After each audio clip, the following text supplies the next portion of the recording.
Hi, everybody. My name's Mark Hilliard. I am a master here at the Arcanum, and this evening we're going to do a level 4 critique with Michael Hanson. This is an exciting time for us, our first critique. I've already previewed his images, and they're very, very good.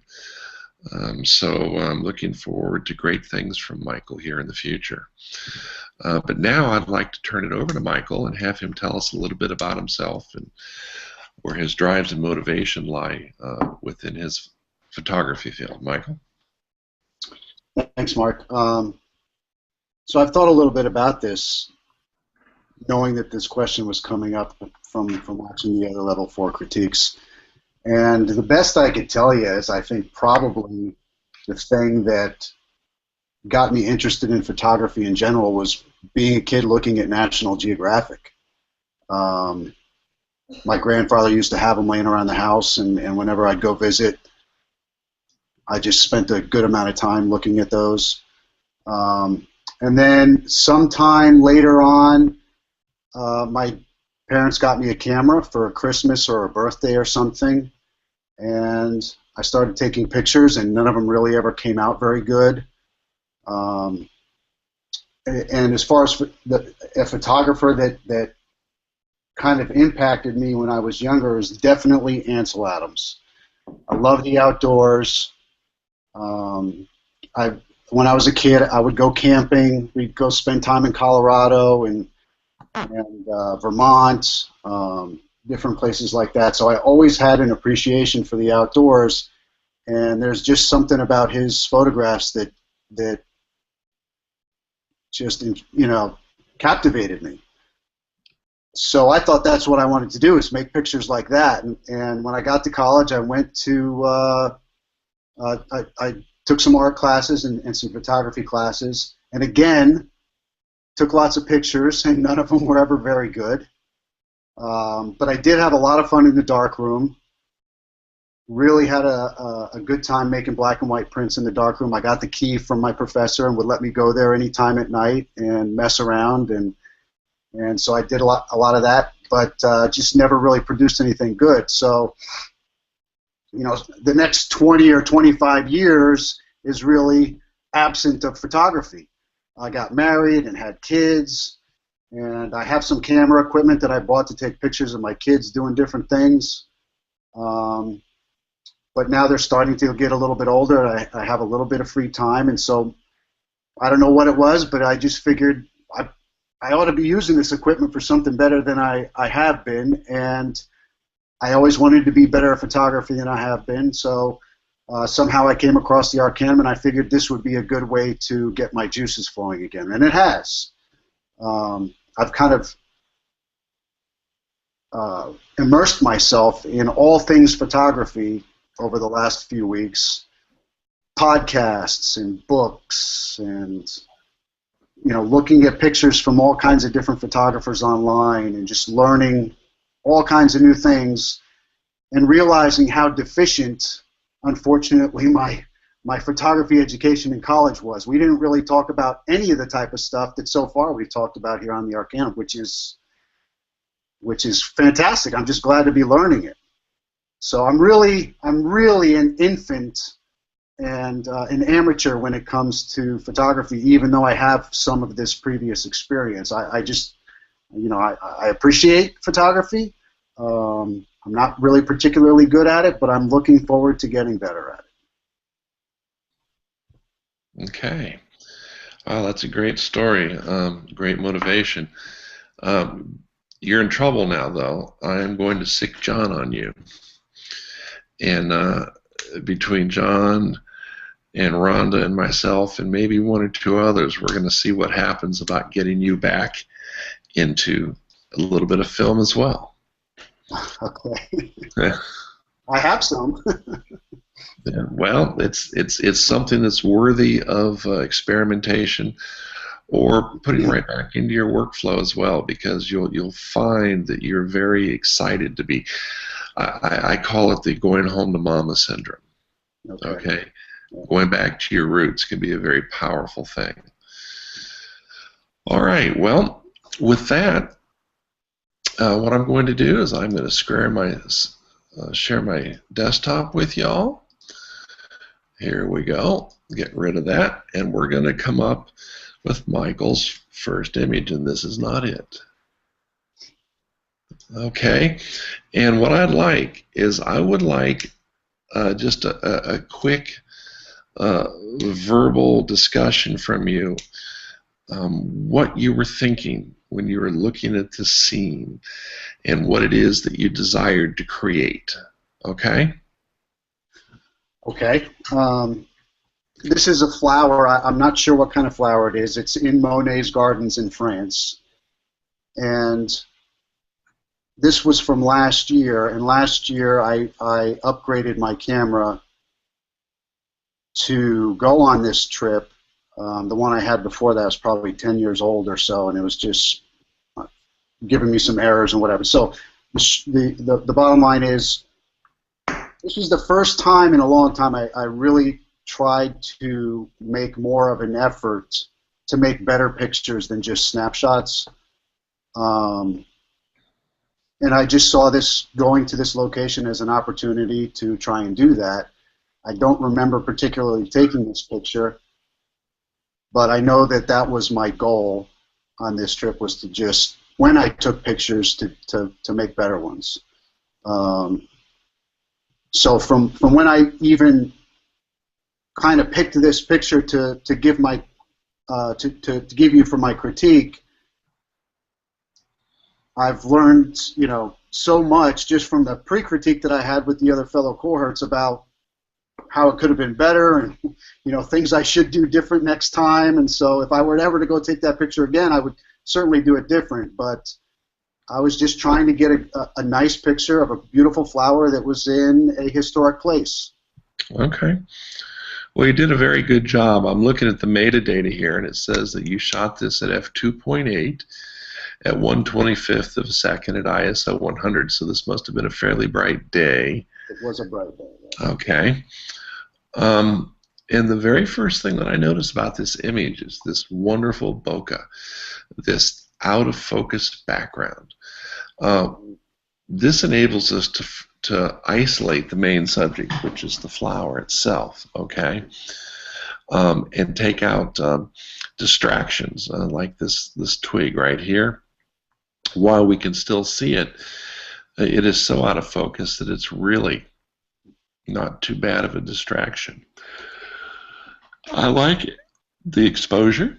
It is very well done. I'm seeing lots of detail in the white petals of the flower. There is nothing too dark.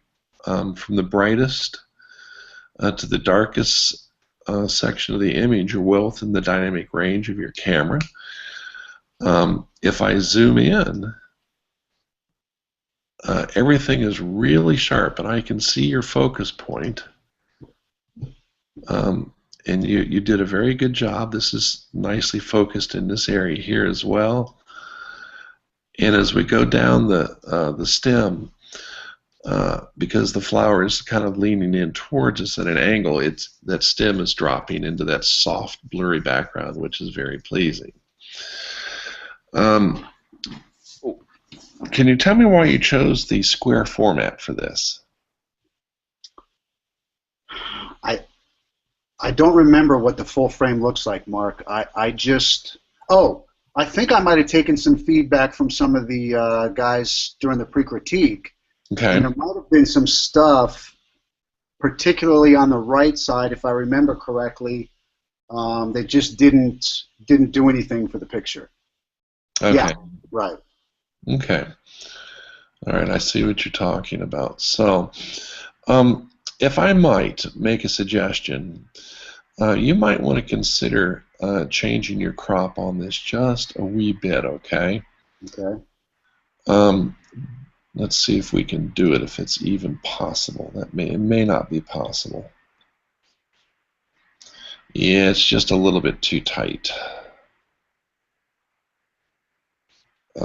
One of the things I was thinking, that if we could crop this in the portrait mode so that we could have the entire flower in here like this. Let's go look at that original.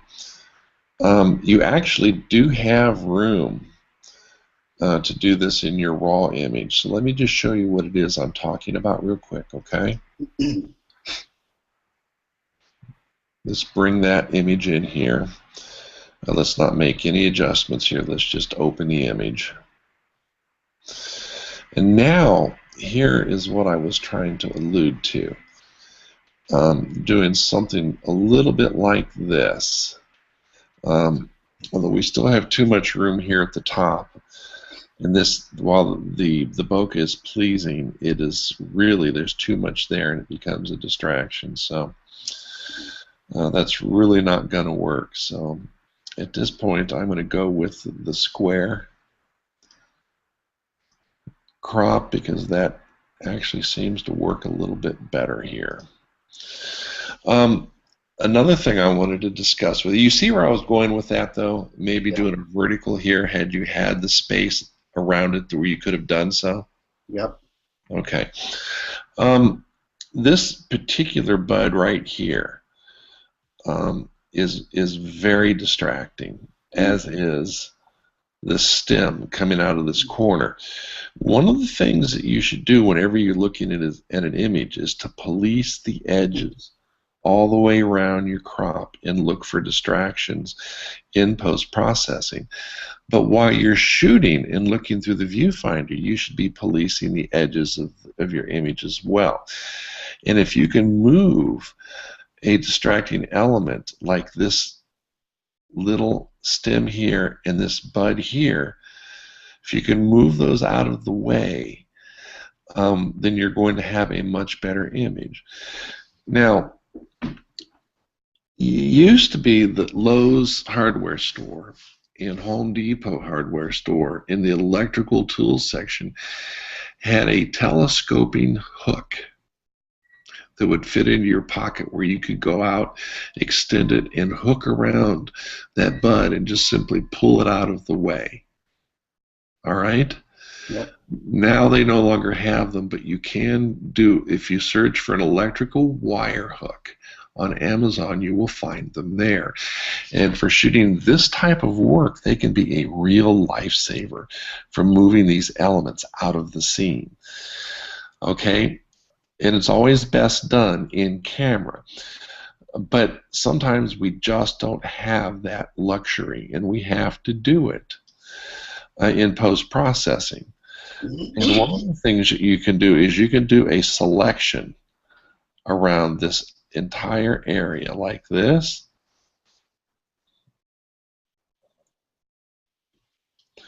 See that, how I've selected that using the lasso tool here? Yes.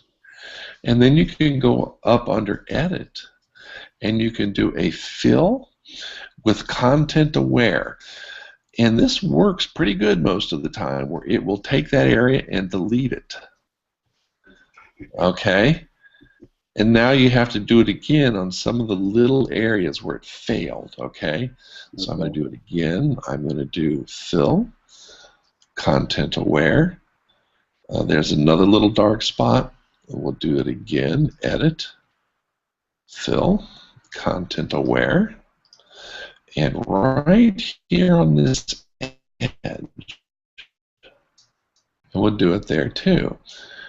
Edit, fill, content aware. And it still didn't take all of that out, so at this point I grab my clone tool, shrink my brush down in size, choose a soft brush, and I'm going to go with that, and I'm going to reduce my opacity from 100% down to around 80%. And then I'm going to hit my Option key, and I'm going to copy from this area right here by Option click, and I'm just going to paint that right over that distraction right there like that. Just that easy. Now see, in so few steps, and I'm going to do it, see this little stem down here? Let's do the same thing there. Let's just make that go away just that quick. You could also go over here and do that as well here, should you choose. But just that easily, we have gone in and we have removed a major distraction that takes our eyes away from the main subject. Okay? And that's simply done, again, with the selection tool, the lasso tool, going around the object, and then doing an edit, fill, content aware. And it does a marvelous job, don't you think? It's like magic, yeah. It is. And that makes a big difference in the before and after of this particular image by having this out. And like I said, you may even want to do it here. And I'm just going to do the whole stick at the same time. And you don't have to be accurate in your selection. Edit, fill, content aware. Just like that. And then you either use your clone tool like we did before to remove some of the slight edging that it may have missed. Mm-hmm. Okay, like that. And just like all of the distracting elements are gone, we have this pure picture of this beautiful flower. And if you don't care about your crop ratio, you could then do something like this, and that's no good. Let's do that again. You could do something like this, and you got to make sure that you leave space between the edges of the petals and the edge of the image. And then you could go up because we're not using the crop tool. I just did a selection. And since we did a selection, if we go up under image and then crop, and there's the finished image. Yep. And that only took a minute or two to do that. Now, what editor are you using, Michael? I have Photoshop and Lightroom, both. Okay. And everything I know about them, I've learned in the last few weeks through you guys. So. Okay. Well, you can do this kind of work in both Photoshop and Lightroom. I prefer Photoshop, obviously. I don't use Lightroom very much. I find it to be a pain in the butt, but there are those out there that love it. And when you master it, it is a very powerful tool. Mm-hmm. But I like to be able to do adjustment layers, which Lightroom doesn't give us the capability of doing. And I like working and editing in that true 16-bit editor. And we're editing in Lightroom, we're editing in 8 bits. Now we can export it to Photoshop in the 16-bit mode. But as soon as we bring it back into Lightroom and we do an edit on it, then that 16-bit image gets moved back down to 8. Okay, but it's going to be personal preference. You're going to find that as you mature in your post-processing, you will choose which platform that you like to use the best. I'm not saying that one is better than the other. Photoshop is a much more powerful editor. Lightroom is a much more powerful librarian. But having said that, you can use Bridge, which comes with Photoshop, as a librarian too. It just requires learning a slightly different technique using Bridge as a librarian, okay? Okay. We'll talk more about that in future levels as you go up. Do you have any questions about what I've shown you on this image? I have a question about, shoot, it just escaped me. It was when you were talking about exporting. Yeah, so in Lightroom, I've noticed through, I think it's through the, or a similar area, when you go to photo, edit in, and then you pick a plugin.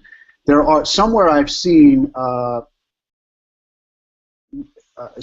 use it as some sort of a smart item in Photoshop or something like that? Oh, smart layers. No, stay away from that for now. Okay. Those are very powerful. But if you do that, you can only edit in Photoshop. If you're using Lightroom, that precludes you from going back and editing in Lightroom again. Okay, and I understood that Lightroom is a destructive editor and. Correct. I'm sorry. the other way around. Photoshop is a destructive editor and Lightroom is not, so I was always kind of afraid on how I should go about going from Lightroom to Photoshop. Okay. When you're editing in Lightroom, Uh-huh. the thing about it being destructive or non-destructive is if you tell Lightroom to edit in a new image. So you get multiple copies of your same image with these edits in it.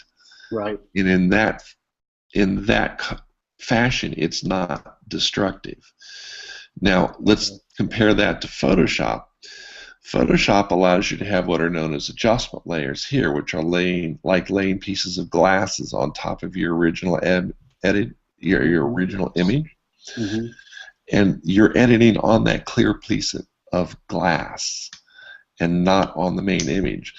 So in that aspect, Photoshop is not destructive either, as long as you edit in the adjustment layers. Okay. And as we go on, you're going to learn how to do that, okay? Okay. All right. That was a beautiful image. I'm going to give you a score, second highest. I'm going to give you a score of 2 out of 3, with 0 being the lowest, okay? Okay. A great image. I loved the presentation, and I appreciate the capture. You did a very good job. Okay, let's talk about, let's go the next on the line. Let's talk about the bridge. Okay, so this is the George Washington Bridge, and it's taken from a small park that's right on the river below the Palisades, just north of the bridge on the New Jersey side. And I just went out after work a couple of weeks ago or sometime recently with my camera looking for something to take pictures of. Okay. And I had wanted to go down to this location for some time. I'd never been there, not particularly to take pictures. I just, had heard people talk about it. So I took a drive down there and took a walk around. And I took those 2 shots right there purposely with the intent of stitching them together for that panoramic, view, because I couldn't fit the whole thing in my frame. And then I just came home and applied some of the stuff I learned from you guys with Vivisa and Silver Effects, I believe I used. And I think I stitched it together with Photoshop and brought out some of the structure in those clouds, which did not look like that at the time, to my eye at least. And then I had to do some correcting of the skew on the towers and on the left and right edges of the river.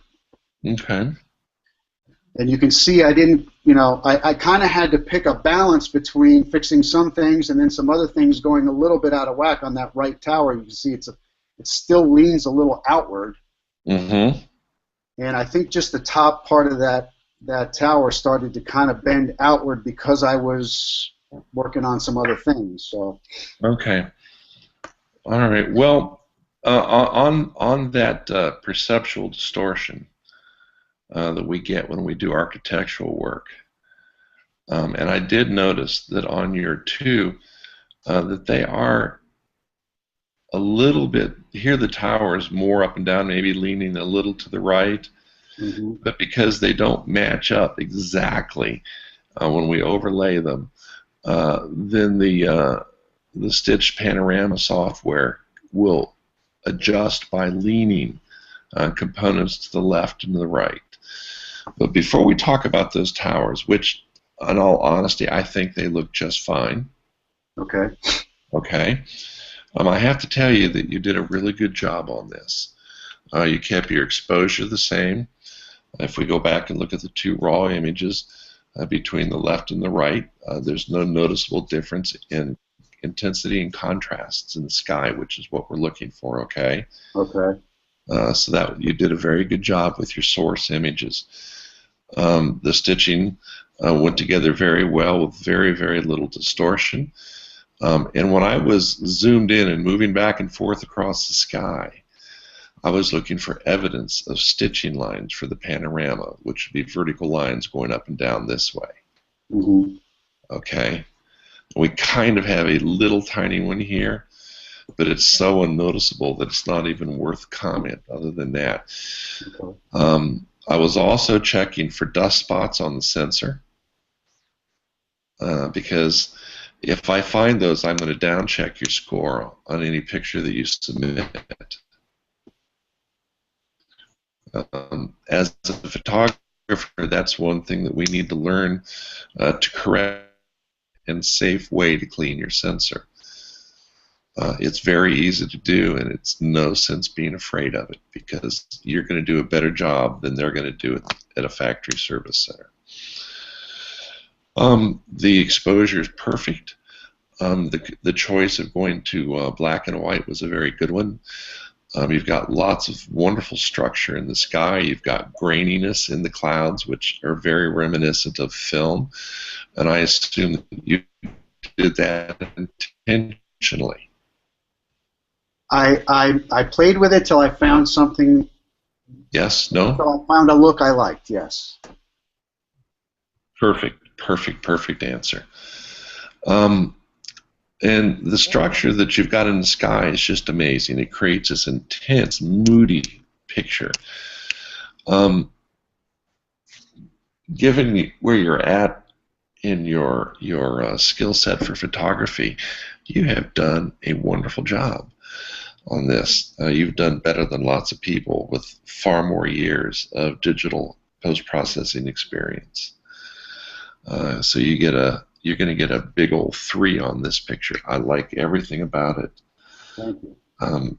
From beginning to end, conceptualizing, making the camera as a tool capture your vision as you saw it, putting it together in the computer, and generating this wonderful, wonderful image. Now, every image has something that we can improve. And in this, the blacks are a little bit blocked up here and over here, and there simply may not be enough detail left in that to bring anything out. But let's just check real quick, okay? Yep. I'm going to put a control point in Vivisa right here, and I'm going to raise the shadow adjustment. See, I can bring out a little bit more, but you got to be careful. You don't want to make those bright trees super radiant there. Yep. Okay, a little bit of this is going to go a very long way, and I'm going to even shrink that circle down so I affect less of it. And then I'm going to copy that over here and see what that does on this side. And that actually helps just a little bit, okay? Let's see what that did. Now here's what I'm talking about, those adjustment layers. You see, I did this editing in Vivisa. Photoshop, yeah. Okay? And Okay. this is as though we laid a piece of glass on top of your image and we edited on that piece of glass. If I turn this off, those trees go away. Right. Now what I want you to notice is over on the left-hand side of the bridge structure here, as I turn that on and off, look at how we bring more detail out there. Mm-hmm. Okay? So it's just a little thing, but it's something to be aware of. And then you were talking about this bridge tower. Yes. Did you watch the tutorial the other day? The last tutorial you did, I think I tried. It was a Hangout, wasn't it? Yes. Yeah, I stuck around. I had to leave, and I did not get the time to go back and watch it. No. You have to have a copy of your image. Okay, you cannot edit on the background layer for what I'm going to show you now. Okay. So you have to have a copy. Vivisa counts as a copy because it's an edit on a piece of glass. Now I'm just going to go up under Edit, and I'm going to go to Transform, and I'm going to go to Skew. Mm-hmm. Okay, and I can grab this corner and see how I can change the angle of that tower? Yes. Just that simply? Where I got lost, Mark, was I felt like the bottom part of the tower was kind of okay, but it was only the top part that bent outward a little bit, and I was curious how you put, like, if you could put a midpoint and a top point on the skew tool. You can, but that's not called a skew tool then. Oh, okay. What you're going to do, you're going to go here, and you can either do it in perspective or war, and now it's going to give you individual lines that I can see here. Ah, yes. Okay. Right. So you can handle different parts of the image by grabbing one of these lines. See, I can go up, I can go down, I can go left and right. See that? Yeah. And then we have on the PowerPoints here. Okay, we have these wonderful tools down here. Let's actually quit this. Don't apply it. Let's shrink this down a bit. Okay, and now let's do this again.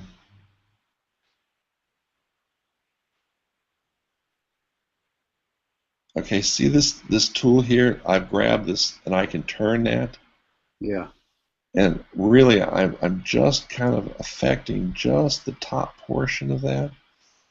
And I can go here and I can move the middle over just a wee bit. See how it's like hula hooping? Yes. And that's how you would do this. And it's just a simple tool that's built right into Photoshop, okay? That's amazing. And that's all there is to this. This is a strong 3 on this image. I like this. I think you did a great job. Thank you. Okay, tell me about this guy. Okay, so this is back to the same trip to Europe. This was on Omaha Beach in France. We went to visit the memorial in Normandy, and we got to spend a little time here on the beach. And it was a somber day. Everybody was feeling a little bit emotional, and I don't know. I didn't make this picture with the intent of portraying that mood necessarily, but I think when I looked back on it, it seemed like it kind of just came through. This is my son just kind of walking up towards us across the beach there, and it was a nice day. It was just like I said, my intent on that whole trip was, when I took pictures, was to try to make good ones, unlike I had done before. So that's when I shot, and I think I did some cropping, and again, just applied some of the things that I've learned through the cohort about using plugins on Lightroom. Well, you created an exceptionally moody image. I love the choice of black and white again because it helps enhance that mood. Let me look at something here real quick. Oh, and by the way, I hope you don't find any spots on this one, because there certainly were some, and I was able to get rid of them, I think. Okay. And some of the guys on my pre-critique pointed some out, and I think I went back and was able to get them. All right, well, what I'm looking at now is the horizon. Yes, I spent some time on that too. Yeah, you did a good job. What kind of throws you off is the beach is a horizon line, but then there's a surf line. Yeah, and that surf line's at an angle because the beach is kind of skewed. Yeah. And even though it looks to our eyes as though it's not straight, it is indeed straight. I love the moodiness that you imparted in the sky. This really works for me, and it builds the emotional content. And when you say, oh, this is Omaha Beach, now the very first thing that goes through our mind is sand covered with blood and bodies and explosions, and this is a really wonderful counterpoise to that mental image that we have. Now, I went to look in your RAW files, and I did not find this image. And it could be that I just missed it when I downloaded it from the Google Drive. But I wanted to see how much space you had on either side of this. Right. Because while I think this is a fabulous image, it has a slight problem in that your son, who is now a willing model, whether he realizes it or not, Right. is walking out of the frame. Ah. And what we want is we want him to be walking into the frame, okay? Okay. And now I'm just doing this as an illustration, okay? I'm not saying do this because this would just simply be wrong, okay? He needs to be over here, okay? And actually, where he really should be is like right here. Yeah, right there. Okay. And I'm not saying to move him. What I'm saying is when you're taking this image and you're behind the camera, you need to say to yourself, my main subject is moving out of the frame, and recompose simply by turning your camera 10 degrees to the right. And then that will place him over here. You always want the subject, whether it's an animal, a bird, or a person, to be walking into the frame. And for normal right-handed people, that is coming in from the left and moving to the right. Okay. Okay? Yep. And that's something now that we're not going to worry about at this point. But keep that in your mind as you're recomposing future images, okay? The subject needs to be moving into the frame, and I don't care if it's mechanical or alive. A car going down a road, you want it going into the frame, not out of the frame. Okay. Okay? Yep. I'm going to give you a 2 on this one. Amazing job. Thank you. And these compositional elements that we're talking about, these are things that we learn over time. This just doesn't happen immediately. Oh, there's a dust spot. Oh, man. Right there. Where? Right there. I'm going around it with the arrow. On the beach. On the beach. Uh-huh. I didn't even look there, I don't think. Okay, normally you wouldn't see one there, but that one's really standing out. And, you know, I miss dust spots all the time, so don't smack yourself too hard about it, okay? Okay. Good job. Thank you. All right. This one, please. Okay, same trip. This is off the coast of Italy, in a town that we stayed in called Sant'Agnello. And it was just a week of all day long, unbelievably beautiful ocean views across the I'm not sure if they call it the Gulf or whatever there, but to Naples is on the other side, and Mount Vesuvius is over there, and I just happened to, you know, point the camera out there a number of times, and I don't remember what I was thinking when I shot this one, but I got this sailboat and I did some cropping, and I even removed a couple of boats that were kind of in that bright sunshine area that didn't do anything for the photograph because they were just more of like black spots because they were far enough out into the horizon that they didn't mean anything. I was a little afraid of taking this small one out on the left because I wasn't sure how I would deal with the wake it was leaving once I got rid of it. So I left that one in there. Not too difficult. Okay. Okay. Let's look at your original. Okay, that mountain's right here, right? Good job bringing that out in post-processing. That is barely discernible. Yeah, that Vivisa is pretty incredible. Yeah. Now, you've got a spot here. Yes. Where I don't even know what that's from. That's from Vivisa. Oh. Okay. You have to police not the edges in Vivisa, but you have to check carefully every contrast line. This is an artifact from Vivisa. Okay. And you could just as easily go back in and put a control point here and brighten that up again. Okay. Okay. Now, normally I would say, gee, I don't know about that sailboat being dead center in the target here. And given that you've got this nice mountain here, okay, you could recompose this by shifting your camera a few degrees to the right. That would have taken care of this boat right here. Mm-hmm. Okay, I don't know what was over here, if that was even doable. There may have been something over here that prevented you from doing that. I don't remember. But this is a good shot, and I'm glad you got it.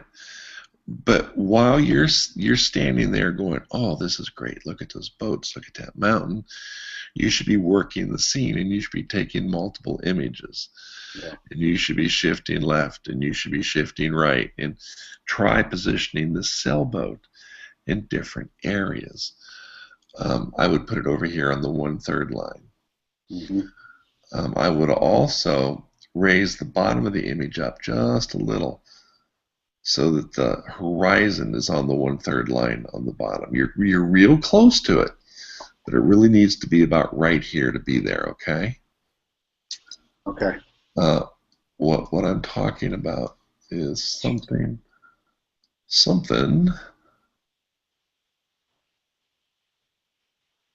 like that, okay? Mm-hmm. But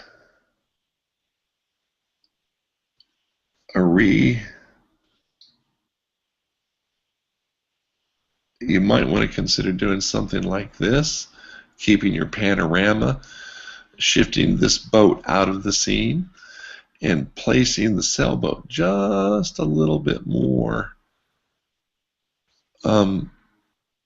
just a wee bit more on that 1/3 power point, right about there, okay? And try it again that way. But that's strictly an artistic impression. All right, you have to go with what touches your own heart first and foremost. But as a viewer looking at the image, this is what I immediately see and focus on. Okay, yes, the boat is indeed your main subject. But if you ever study the rule of thirds, if you put it on a PowerPoint where you divide your image into 3 equal sections up and down, and then place the boat on the intersecting line on this 1/3 right in here, it makes for a much more pleasing composition. Gotcha. This is something that you should be considering while you're warmer. Okay? The image is full of mood. I just love it. And I'm going to give you a 2 on this one as well, all right? Thank you. Any other questions or comments on this image before we move? No. Okay. All right, let's talk about this one. Okay, so this one I took when I went on a hike to a location I knew about that I had photographed many years ago when I was doing the black and white stuff in college, and did some long exposures of this waterfall scene. And the reason I went back here this time was for that weekly challenge that we did on motion. Okay.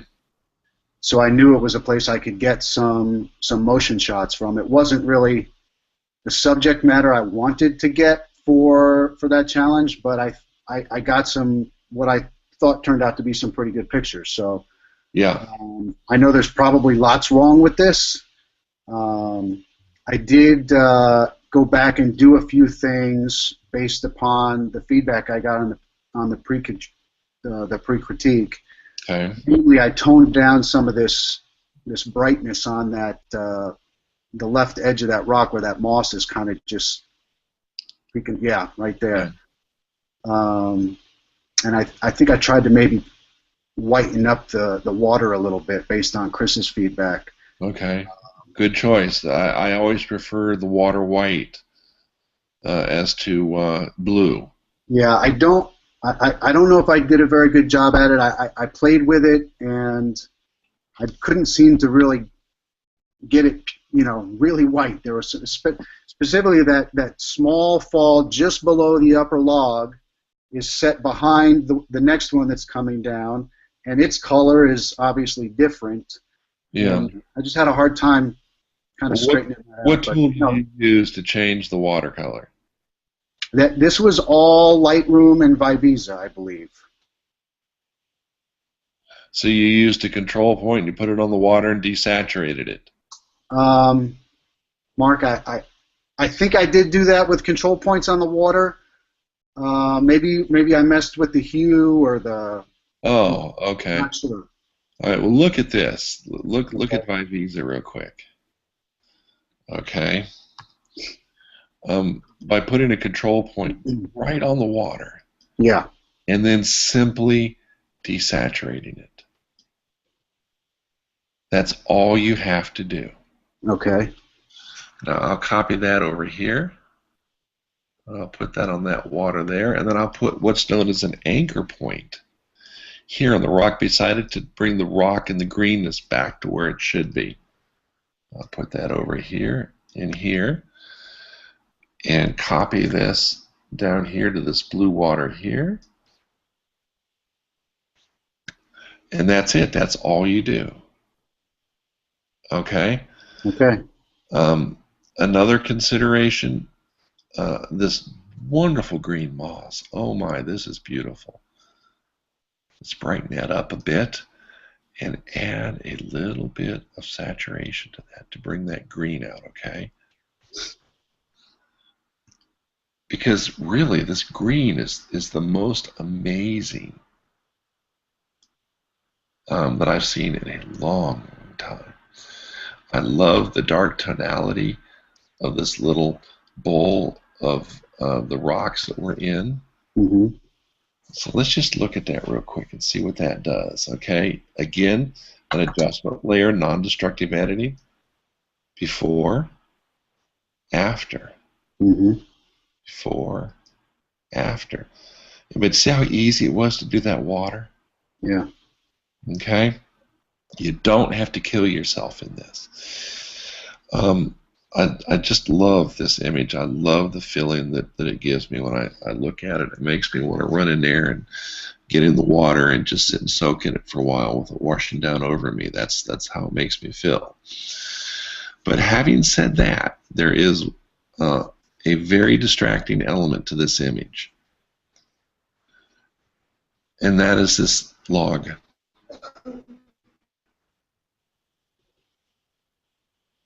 Yep. Okay, even though it's a diagonal, it's not usage whatsoever in this image. And every time I look at the beautiful moss and the beautiful falls in the background and the lovely water in the creek, my eyes keep going back to that log. Now, I don't know what you were wearing, but I would have taken a few steps forward and placed the camera under the log and gotten it out of the scene. Yeah. That would have been worth getting wet for, because this scene is truly amazing. And you might have even been able to keep this rock in the composition. I don't know how far past the log this rock is. You could have moved over here on this side and shot underneath this log and perhaps gotten it out of the scene. Yeah. But you can't do anything about this one here, okay, because it's just too close to the waterfall unless you go in there with a chainsaw. Right. But you could use it as a framing element by shooting up the side here and using this as a vertical framing element that could frame the waterfall on one side and have these beautiful green moss frame it on the other side and get, just a little bit of the creek. Mm-hmm. Okay, I mean, something as simple as this, like that, Mm-hmm. or even a little bit more, so you get all of that log in. Okay, something like that. Yep. Things to consider. This image has endless possibilities. I would go back and visit this one again and again and again. Like I said, I'm just amazed at the beautiful green moss in that. Is it a hard trek in there? No, it's a 15-minute walk. Wow. But do you see what I mean about this log, though? Absolutely. This picture is just full of possibility, and that one compositional element just ruins it. Okay. Okay? Yep. I do hope that you go back in and visit this one again. I would just love to see some other angles. Now, when you were in there, did you do other angles as well? I did. I took a number of other shots. Good, because you should have taken dozens of images in here, trying different angles and different heights, shooting up the falls, shooting down the falls. You know what I'm saying? Yeah. Lovely, lovely image. I envy you it. I envy you the location. I would so much love to go there myself with you. Well, seeing all the locations that are near you guys, you would take that back pretty quickly because there's not many of these, and no. This is beautiful. it's a small microcosm of the area that looks like that. But you know, there's a dozen pictures in here. Each one of these small falls is worthy of a close-up. When you're doing a close-up of a small falls like this, you don't really know how big it is. You could go over here and stand on these rocks right here and shoot these two falls from this direction. You could go in and you could stand over by this rock and shoot this falls here on the other side of the log. Do a wide-angle vertical of just this one. Or like you've done here, work the entire scene, but you just got to get just a wee bit under this log here to get it out of the scene, okay? Yep. Wow. What a magical place that you found. Is there a name for this falls? Not that I know of. All righty. We can name it if you want to throw it out there to the group. I'll go post a sign up there. We're going to call it Hanson Falls. Okay. Okay. Lovely work. Very impressive portfolio that you put here today, okay? Thank you. I love everything about it. We're going to off this. We're going to come back to the group. A truly stunning set of images, Michael. It was worthy of your time. I would love to see you revisit a couple of the scenes. Work on your flowers a bit more. Think about the composition elements that are distracting when you're doing these close-ups, okay? Yep. The distractions of the falls, like the waterfalls themselves, the trees that are going across the image, try your best to get them out of the image. Sometimes you can, sometimes you can't. Sometimes you get the bear, and sometimes he gets you. Okay? Okay. Good job. Good job. Amazing set of images. And I thank you for allowing me to share this critique with you on them because I love them all. Okay? Thank you for your time. Comments, everybody, please jump in. I think Chris and I agree with you about the waterfall. I know when we were doing the pre-critique, we all sat there and were like, you need to be there all the time, and we all loved the waterfall. Was I think one of the better pictures in there, and just the number of shots that he's got right there from walks from his house. Yeah, hours of shooting in that one location. Yeah. Well, I'm going to have to go back now. You guys are convinced. You've convinced me. Well, the one thing we recommended is going in the rain. Would really enhance that area. That's right. Get those rocks while they're wet, right? Yep. Okay. Uniformity. And think what that rain will do to that moss. Yeah. Yeah. But I think you did a really great job on the bridge one in particular, because we had a lot of discussion about that and what was in the foreground and how to crop that, correct? The foreground was on a slightly different picture, Chris, I think, where I got the reflection. Right, yeah. Yeah, that one was different. But I think it just shows that same subject in a more stronger composition. Yes. And that's sort of what we did with the other one to push you towards that one, maybe. Maybe. Okay. So, but great job. Thanks. Very nice work. Thanks, guys. Okay, well, I appreciate you all coming and spending this hour with Michael and myself. It's always better when the group can share and partake because we all learn together. With that, I'm going to bid you adieu. We'll stop the broadcast,